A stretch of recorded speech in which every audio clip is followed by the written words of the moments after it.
रविवार रात आप सबका ध्यान क्रिकेट वर्ल्ड कप के फाइनल पे होगा, लेकिन उसी रात भारत में एक बहुत बड़े घटना को अंजाम देने की तैयारी चल रही थी। रविवार रात 2:51 पे लॉन्च होने वाला था भारत का चंद्रयान-2 मिशन, जिसके बाद भारत चांद पे उतरने वाला दुनिया का चौथा देश बन जाता। लेकिन लॉन्च से सिर्फ 56 मिनट पहले साइंटिस्ट को रॉकेट में एक खराबी का पता चला, जिसके बाद रॉकेट के लॉन्च को कैंसिल कर दिया गया। नमस्कार दोस्तों, मैं साहिल चौधरी आप सबका स्वागत करता हूं आप ही के चैनल इंडिया टॉक्स पे। हमारे चैनल को सब्सक्राइब करके यहाँ वापस आने के लिए आपका बहुत बहुत शुक्रिया। आज हम जानेंगे इस रॉकेट में आई हुई खराबी के बारे में और ये खराबी इस मिशन को कितना नुकसान पहुंचा सकती थी।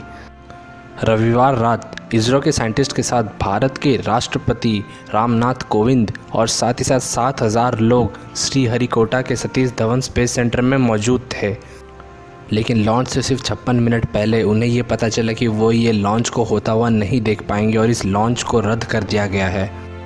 इसरो की टीम पूरी रात काम करती रही ये पता लगाने के लिए कि GSLV Mk3 या बाहुबली रॉकेट में आखिर क्या खराबी आई है। और काफ़ी मशक्क़त के बाद इसरो की टीम ने असली प्रॉब्लम को पिन पॉइंट कर लिया। असली प्रॉब्लम था एक लीक जो कि क्रायोजेनिक इंजन में आया हुआ था। क्रायोजेनिक इंजन के अंदर एक निपल पॉइंट था हीलियम गैस बॉटल का, जो कि सप्लाई करता था प्रेशर, फ्यूल और ऑक्सीडाइज़र को। उसी निपल पॉइंट में लीक हो गया था। अब ये लीक आखिर क्यों हुआ था, इसका जवाब अभी भी इसरो के इंजीनियर्स तलाश रहे हैं और जब तक ये जवाब उन्हें नहीं मिल जाता वो एक और बार लॉन्च के लिए आगे नहीं बढ़ सकते हैं। इसरो के एक सीनियर साइंटिस्ट ने इंडिया टॉक्स को बताया कि गुड न्यूज़ ये है कि इस लीक को फिक्स किया जा सकता है रॉकेट को डिसमेंटल किए बिना, क्योंकि रॉकेट में एक एक्सेस डोर है जहां से सीधे उस हीलियम गैस बॉटल को एक्सेस किया जा सकता है। इसीलिए रॉकेट को पूरी तरीके से खोले बिना ही इसे ठीक किया जा सकता है।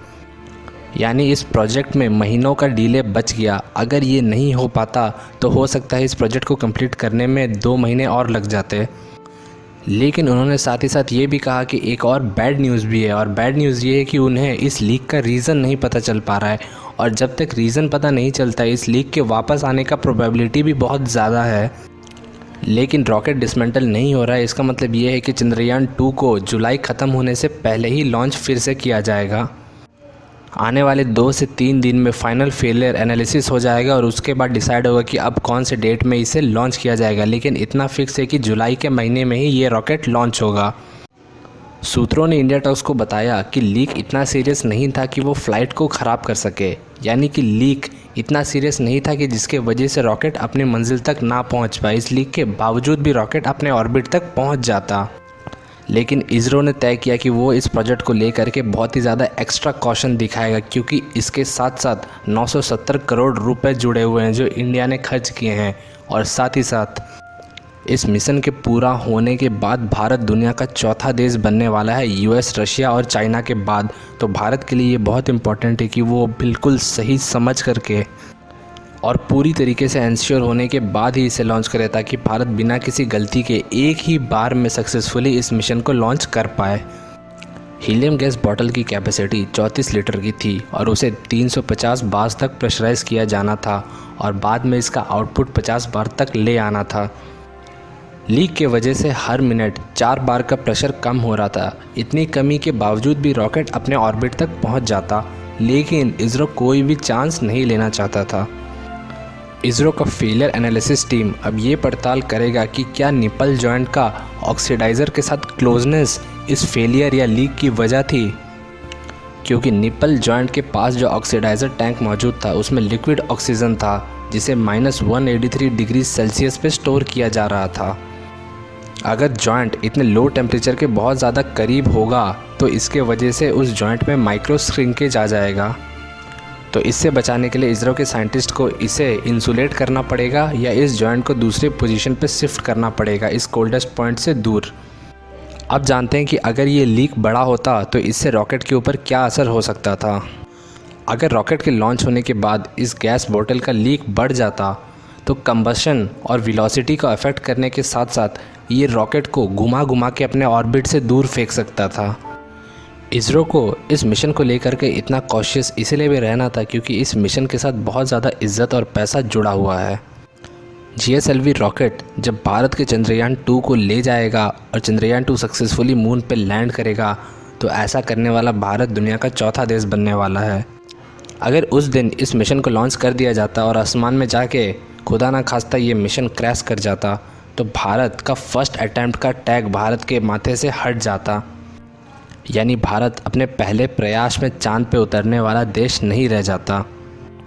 और दूसरी बात, इस प्रोजेक्ट की टोटल कीमत 970 करोड़ है और इसरो के लिए इतनी ज़्यादा बड़ी फ़ंड बार बार जुटा पाना इतना आसान नहीं है। तो एक बार ये प्रोजेक्ट कैंसिल होता तो इसरो को वापस से फ़ंड जुटाने में बहुत मशक्क़त करनी पड़ती।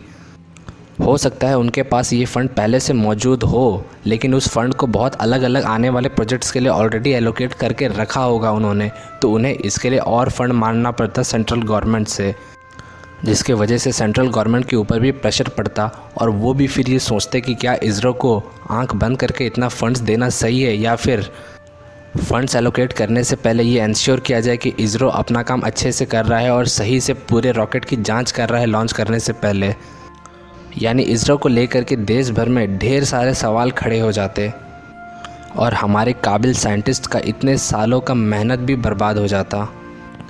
तो इससे अच्छा यही है कि हम इस समय इस मिशन को डिले कर दें और एक बार जब हम पूरी तरीके से इंश्योर हो जाए कि ये मिशन सेफ़ है तभी इसे लॉन्च करें, क्योंकि जब इस मिशन को इसी महीने सक्सेसफुली लॉन्च कर दिया जाएगा और आने वाले कुछ महीनों में ये मिशन जा कर के चाँद पे उतर जाएगा, तब लोग ये भूल जाएंगे कि ये डिले हुआ था। लेकिन एक बार अगर ये मिशन किसी भी कारण से असफल हो जाता तो लोग इसे इसरो की सबसे बड़ी फेलियर के रूप में हमेशा याद रखते और इसरो को कोसते। इसलिए इसरो ने बिल्कुल सही फ़ैसला लिया और बिल्कुल सेंसिबल तरीके से आगे बढ़ने का निर्णय लिया है। दोस्तों, हमने ऑनलाइन स्टोर बलिदान को सक्सेसफुली लॉन्च कर दिया है। सक्सेसफुल इसे आप लोगों ने बनाया है। बलिदान ने अब तक रिकॉर्ड तोड़ सेल्स किए हैं। बलिदान पे हमने 2 नए प्रोडक्ट्स लॉन्च किए हैं। सबसे पहला ये हाउस द जोश टी शर्ट, वहीं साथ ही साथ हमने A1 क्वालिटी के इंडियन आर्मी हुडीज़ भी लॉन्च कर दिए हैं। आप जिन इंडियन आर्मी हुडीज़ को देख रहे हैं इस वक्त स्क्रीन पे, आप इन्हें अफोर्डेबल रेट्स पे ख़रीद सकते हैं। बस आपको जाना है सीधे हमारे ऑनलाइन स्टोर बलिदान पे और परचेज़ करना है। और आप लोगों के लिए एक स्पेशल डिस्काउंट कोड भी है जिसका नाम है INDIATALKS, यानी इंडिया टॉक्स, जिससे आपको सीधे 100 रुपीज़ स्ट्रेट डिस्काउंट मिलेगा। तो बलिदान पे जाने के लिए नीचे डिस्क्रिप्शन और कमेंट्स में दिए गए लिंक पे आप क्लिक कर सकते हैं, जिससे आप डायरेक्ट बलिदान पे चले जाएंगे, या फिर www.balidanarmy.com सर्च करें और सीधे बलिदान पे पहुंच जाएं। दोस्तों, आपके मन में भी ये सवाल ज़रूर दौड़ रहा होगा कि इसरो ने इस खामी का पता कैसे लगाया, वो भी लॉन्च से सिर्फ 56 मिनट पहले। इसका तरीका भी बहुत ज़्यादा मज़ेदार है। रॉकेट का पूरा शरीर उसके ब्रेन के साथ इंटीग्रेटेड रहता है, बिल्कुल एक ह्यूमन ब्रेन की तरह। जिस तरीके से शरीर में कोई भी खराबी होता है तो उसका सिग्नल ब्रेन को मिल जाता है। शरीर में खराबी होने से ब्रेन को डायरेक्टली पता नहीं चलता कि अंदर बीमारी क्या है, लेकिन बीमारी दर्द और बहुत सारे अलग अलग सिम्टम्स के रूप में सामने आती है, जिससे हम डॉक्टर के पास जाकर डायग्नोज करवाते हैं और हमें असली परेशानी का पता चलता है। ठीक उसी तरह रॉकेट के शरीर में भी जब भी कोई प्रॉब्लम होता है तो उसका सिग्नल सीधे रॉकेट के कंप्यूटर को मिल जाता है, जिससे साइंटिस्ट को पता चल जाता है कि रॉकेट में कोई खराबी है। और कुछ डायग्नोसिस करने के बाद साइंटिस्ट ये पता लगा सकते हैं कि आखिर ये खराबी किस वजह से आ रही है, जैसे अभी इसरो के साइंटिस्ट ने किया है। और वो ये काम सिर्फ धरती पर रहते हुए नहीं कर सकते हैं। अगर ये रॉकेट स्पेस में पहुंच गया होता और उसके बाद इस खामी का पता चलता, तब भी यहाँ से बैठे बैठे साइंटिस्ट ये पता लगा लेते कि आखिर असली वजह क्या है, लीक कौन से पार्ट में आया है। क्योंकि रॉकेट्स इतने ज़्यादा महंगे उपकरण और इतने ज़्यादा टेक्नोलॉजिकली एडवांस्ड उपकरण हैं कि उनके अंदर इतने एडवांस्ड ब्रेन्स या कंप्यूटर्स लगे हुए हैं जो अपने अंदर आई हुई खामी को खुद डायग्नोस करके ठीक भी कर सकते हैं, या फिर नीचे लॉन्च सेंटर में साइंटिस्ट को भी भेज सकते हैं, जो कुछ इंपॉर्टेंट फ़ैसले लेंगे, यानी कुछ ऐसे इंपॉर्टेंट फ़ैसले जो रॉकेट खुद नहीं ले सकता है, जिसके लिए साइंटिस्ट की सहमति की ज़रूरत है। जैसे कि अगर रॉकेट में फ्यूल की कमी है लेकिन उस समय फ्यूल को इजेक्ट करने की ज़रूरत पड़ जाए, तो अब ये रॉकेट खुद नहीं डिसाइड करेगा कि कितना फ्यूल इजेक्ट करना है, वो ये इन्फॉर्मेशन नीचे साइंटिस्ट के पास भेजेगा और इसरो के हेडक्वार्टर में बैठे साइंटिस्ट ये डिसाइड करेंगे कि आखिर रॉकेट को कितना फ्यूल इजेक्ट करना है और कितना फ्यूल फ्यूचर के लिए बचा के रखना है।